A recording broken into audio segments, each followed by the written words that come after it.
Welcome back. It's time to answer your portfolio queries, and I'm joined by Harshvardhan Roongta, CFP Roongta Securities. Harsh, good evening and welcome to the show. And let's get connected, Harsh. We have our first viewer, Jagdishwar from Hyderabad on the phone line with us connected. Jagdishwar, hi, good evening. How are you doing today? Fine, madam. Thank you. Thank you so much for sending us your question. As per the details sent by you, you want to know about a few index funds for a short-term horizon, almost 6 months, right? Yes, ma'am. Any specific reason you're looking for an index fund? And because the time horizon is only 6 months, ideally you should be putting in this money in a fixed income, which will be explained by our expert later on in the show. But any specific reason you want a recommendation of an index fund? Yes, madam. Because exit load is not there and expense ratio is minimal, like compared to the normal mutual fund, and returns will be after the expected index performance. You do not want to consider debt fund for this? No, madam, because in that sense, returns are normally low. Yeah, but then won't 6 months be very risky for you? I mean, you are talking about an equity-linked index fund. So there is going to be volatility because that is what will be mirrored in the index as well. So there is a chance of volatility that might run into your risk also. So you're okay with that? Yes, madam, that is true factor. All right. Harsh, over to you. How would you like to explain him the risk involved and the kind of capital protection that he might get in a debt fund with low returns, maybe? Yeah, so Kavita, you're absolutely right in guiding Mr. Jagdishwar that if he's planning to invest only for 6 months, then equity funds are not the way to go about it. So your investment is 10,000 rupees lump sum and 5,000 rupees as SIP over 6 months. Now, what I suggest is there are two objectives when you're investing. When you invest for long term, your primary objective is that you should get high returns, good enough to beat inflation comfortably. Then, even if there is less liquidity, it's fine. But the objective is in the long term, you should be able to beat inflation handsomely. When you invest for the short term, your primary objective is liquidity with capital safety. And if you get moderate returns on it, great. So, which means that it should generate a return which is more than your bank deposit rate or equivalent to your bank deposit rate, at least more than your savings bank account rate. So, the objective is that you want liquidity as and when you need it. And secondly, the capital should be safe. That is the primary objective of investing for short term. Now, in case you were to invest into equity mutual funds, over 6 months, over the next 6 months, if the markets were to fall, say for example, though you're investing every month, but you will not be in positive because you've been investing and the markets are going down. And if you need the money after 6 months, you will have to withdraw. There is no choice. So it does not give you the opportunity to stay invested for long term so that you can recover back from an SIP where, because you're doing rupee cost averaging, markets will recover in the cycle. So you will also get an opportunity to come back into positive. So if you're investing for short term, I really suggest that you look at liquid funds, ultra short term funds, or low duration funds. They will not be very high in returns, as you rightly pointed out. But in the short term, liquidity and capital safety is priority. In the long term, higher returns is a priority.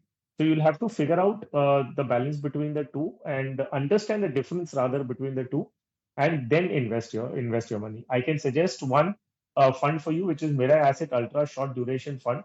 Now, this, of course, is a short duration fund, ultra short duration fund, and will not give you equity kind of returns, but you'll be assured that at least you will have some moderate returns that will come to you with adequate capital safety and liquidity as and when you want it.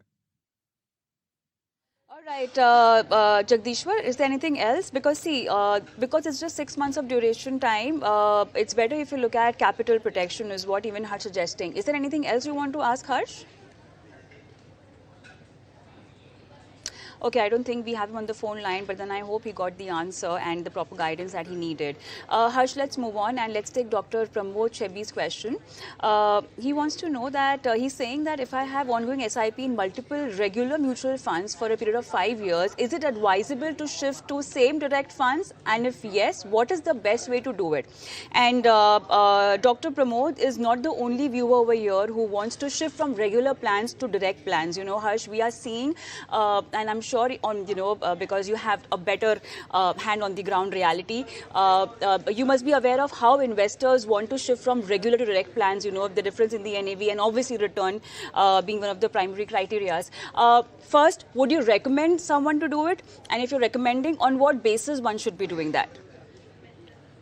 So, Kavita, direct plans are an option available for savvy investors who can manage their portfolio on their own. So, let's understand two scenarios. There is one option, which is a regular plan, which goes through a mutual fund distributor. There is a expense ratio which incorporates the commissions or the brokerages that have been paid to the distributor. In lieu of that income that the distributor earns, there is some guidance given to you in terms of portfolio construction, in terms of servicing issues, in terms of hand-holding, emotional, behavioral biases. Now, on the other hand, there are one set of investors who say that, well, I'm good enough to take care of my investments. I understand the financial markets. I understand investing, etc. I can construct portfolios. I understand the difference between a large cap, mid cap. I know how fund houses function. I can track fund managers, etc. So why do I need to go through a mutual fund distributor? I can go and invest on my own. Now, if you are not taking the services of a distributor, then you're eligible. I mean, why would you then pay a higher rate in terms of the total expense ratio? And why would there be any brokerage or commission involved? So you can go to a direct plan. So the underlying difference between the two things are not only the cost element, but you must see what is the value that you're getting if you're going through a mutual fund distributor. If you don't find any merit in that value, then you go into the direct plan. Now, direct plan obviously will have a lower cost ratio because there are no brokerages to be paid, and hence, over a long period of time, it is understood and believed that you can get higher return, at least to that extent that you're saving in the cost. Now, the process of doing this. So, one is if you're convinced that you can do it on your own, you can manage everything on your own, then go to direct plans. Now, what Dr. Pramod should be doing, he has an existing investment which is going on since 5 years.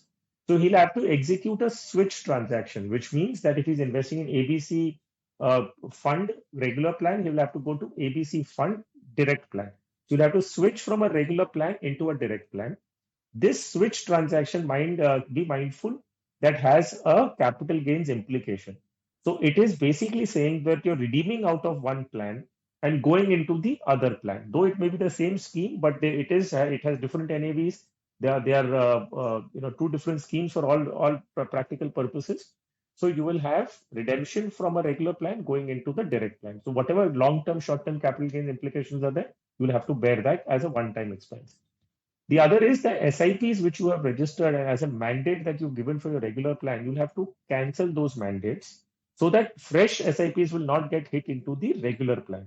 And you set up a new SIP mandate onto the direct plan so that your switch has happened and your fresh investments also go into direct plans.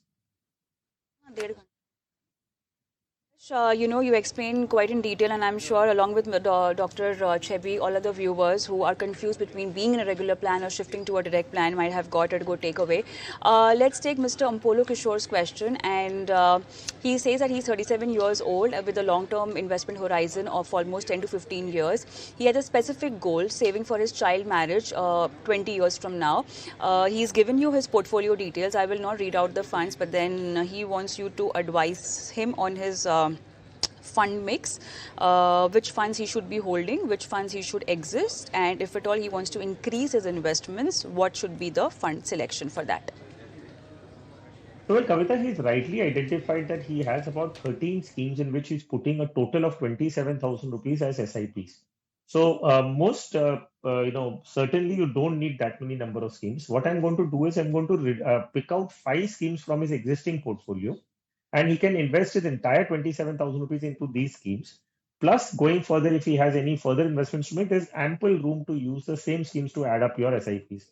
So he retains the ICICI Pru Blue Chip Fund in which he puts 5,000. UTI Nifty 500 Value 50 Fund 5,000. Motilal Oswal Mid Cap Fund 5,000. Nippon India Small Cap Fund 5,000. SBI Gold ETF, he can increase the amount to 7,000.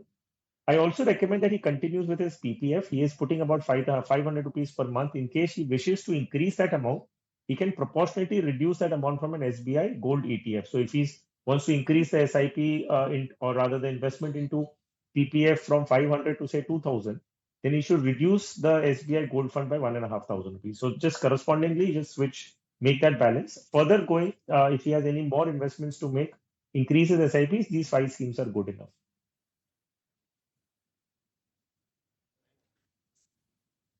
Let's move on and let's take Sunil Singh's question now. Harsh, that's the last question for the show, and he says that he's 45 years old, been investing in a couple of funds, and he wants your expert advice in order to understand whether he should be discontinuing any of these fund mix, and he's got certain financial goals aligned. For a few years. I think there's a 7 years goal that I can read in his portfolio. His time horizon is only 7 years. So yeah, what would you like to recommend? Yeah, so again, the case being that 19,000 rupees investing every month has 9 schemes not required. I can reduce it to 4 schemes so that it becomes easier for him to manage and track it going further. Again, I'm picking up 4 schemes from his existing portfolio. So, which is HDFC Top 100, puts a 7,000 rupees in that. Motilal Oswal Mid Cap Fund invest 5,000. Quant Value Fund 5,000. Nippon India ELSS Fund 2,000.